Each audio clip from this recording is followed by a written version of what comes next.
lämpää tässä. Valmis, eikö mitään ylläreitä? Päästiin loppuun.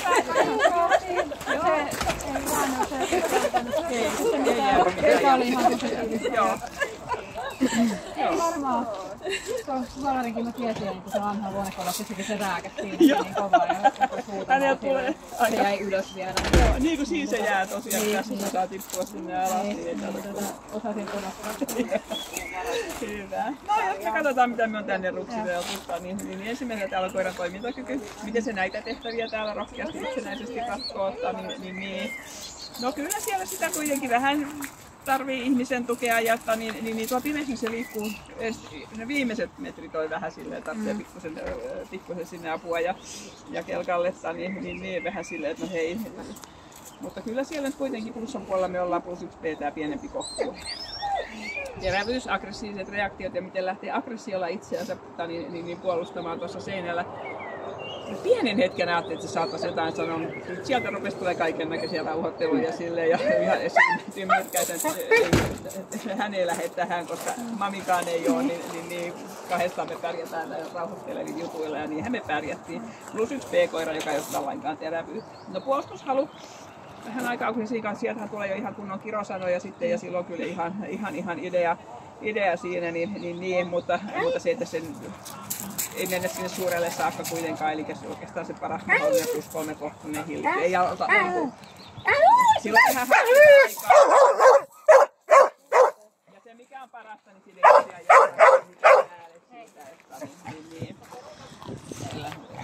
mennään. Ja sitten taisteluhalu, no se alun leikki ja se miten se nyt on ja sinnittelee. Kyllähän sieltä mitään sinnittelyä löytyy, mutta niin kuin sanoit itsekin, niin sit jos on vähän uutta ja jännää, niin semmoinen leikkihalu ja sellainen ei kanna semmoisissa tilanteissa. Mutta minun suhteen pienen verran siellä kuitenkin sitä on olemassa. No miten sitten asiat ottaa ja kuormittaa tässä, niin joo, kyllähän tietysti välillä täytyisi vähän kiitetä vaikka niin syliin, jos ei muuta, niin tuolta selän puolelta ja näin, että vähän jännää on ja aina välillä tarvitsee tehdä itseäkin ja tehdä kaikkea semmoista +1 helpottuneen pyrkimyksen, mutta puolella ollaan. Ja temperamentti ei varmaan yllätä, että se on +1 erittäin vilkaiset, sillähän on vähän huomiota siellä, täällä ja tuolla ja kaiken pongaa. Niin.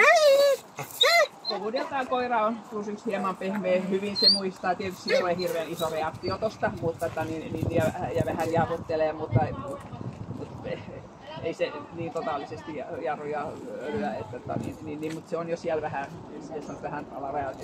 Muistaa kyllä asioita, mutta ei ne kauan jää sitä sitten häiritsemään. Luoksepäästöiden +2 luoksepäästöiden aavistuksen pidättyölle vähän täytyy katsoa, että hei tunnetaan se vai eikö me tunnetaan, mutta sittenhän se on osan asiat jää ratkaisemaan, hei mehän on jo nähty, niin ei jää mitenkään niin isommasti se haittaamaan. Ja sen verran tässä on ollut ihan jännää kentällä, että laukauskokemattoman reaktiot, mutta 97 pinnaa ja hyväksytty.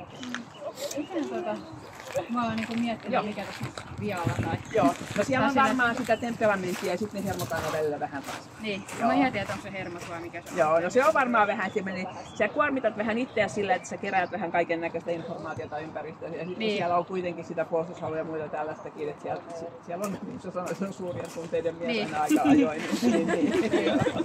Että on vähän liikaa virkkautta ja sitten hermot ei kestä sitä.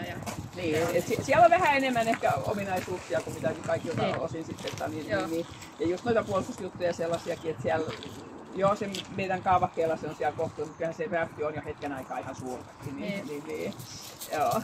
Ja sitten kun me ei ole kaikilta niin sit kuitenkaan niin superrohkea, niin sitten se rupeaa tekemään sitä, että hei, että täytyy vähän piipata ja jotakin, niin joo, mutta se on semmoista.